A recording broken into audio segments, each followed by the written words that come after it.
Our island is pretty small, so it is a common thing to know what is happening with who and what the talk of the town is, but I prefer to mind my business. King worked night shifts and Nina was also a stay-at-home, which resulted in Charlotte interacting with him a lot. King would always say that my wife was the mother he never had. My wife grew to love King as her own, but she was never too fond of Nina. She would always make comments saying something was off about Nina. I looked past it. I interacted with him occasionally, but nothing substantial. A few months went by and construction was completed on the house next door. They really did a beautiful job. Charlotte would comment to me almost every night that one of the contractors would still frequent the house even though construction was completed, but only at night when King had left for work. I told her it wasn't my business or hers to worry about. About a month went by and she brought it up again. This time she asked if she should tell King. I told her no. We got into a huge argument about it. She called our kids, they told her no. My daughter in particularly told her mom, just leave them alone.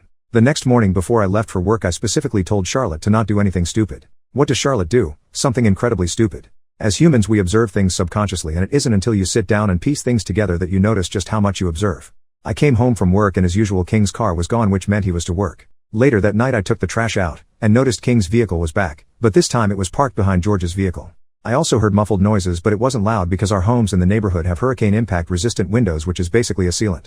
Those windows make it hard to hear anything from the inside and outside. I went back inside and jokingly said to my wife, guess he must have found out. She looked at me and said maybe so. The next morning neither Nina or King came out to hail my wife, and George's car was still in the driveway. The night came, and still the same thing. King's car didn't move and George's car was still blocked in. The next morning Charlotte told me she would go next door to check on King and Nina. I said okay and left for work. Once again my wife, being the nosy person she is, knocked on the door and didn't get a reply. She walked around the yard and knocked on their sliding door. She didn't get a reply. My wife called me and asked if she should get a welfare check done. I told her no. Some hours go by and my wife called me again, and asked again if she should get a welfare check done because something doesn't feel right. I asked her why does she care so much. That is when she admitted to me that she had texted King while he was at work 2 nights ago saying, I thought construction was done at your home, why is the contractor back? He only works at night. It felt like a train had ran over me because I knew right there and then everything I had observed for the last few nights and days were starting to add up. The only thing I could say to my wife was call the police.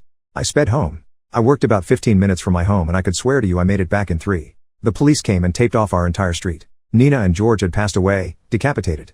King came out of the house shouting, I unalived Nina. Nina broke my heart.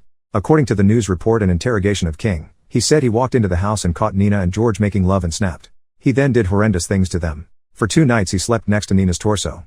Our son, who works crime scenes and also worked this case, said that parts of them were found just about everywhere throughout the house. The crime scene photos were leaked, no one knows by who, but they were horrific. It showed everything. King wrote on the wall, cheaters must die. On George's stomach, he wrote cheater 1, and on Nina's stomach he wrote cheater 2 with markers. My wife caused all of this. The timestamp on our security camera showed that King arrived back home at 8:07 p.m. about 11 minutes after my wife sent him that text. I shouted at my wife some things I regret to this day. When I saw the body bags I pointed at them and shouted to her, you see what you caused, you are the reason why this happened. I hate myself for doing that. My wife went into a deep depression the days after.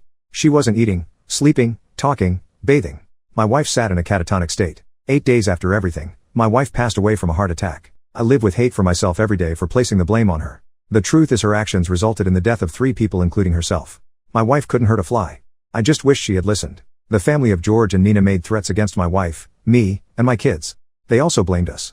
Some of the other neighbors were happy to hear of my wife's passing. Mentally I struggled with the aftermath. I couldn't go to work. It was hard. I've been in therapy for a while now. A part of my assignment is to write my thoughts out, make notes about how I feel and what I was thinking. The only people who know the extent of this story are my kids and therapist. Thanks for letting me vent. Bye for now. Note, because this case is on Google, with the leaked images of the crime scene and also to protect the little bit of privacy and sanity my family still has, I changed the names of all parties involved, and I avoided mentioning dates.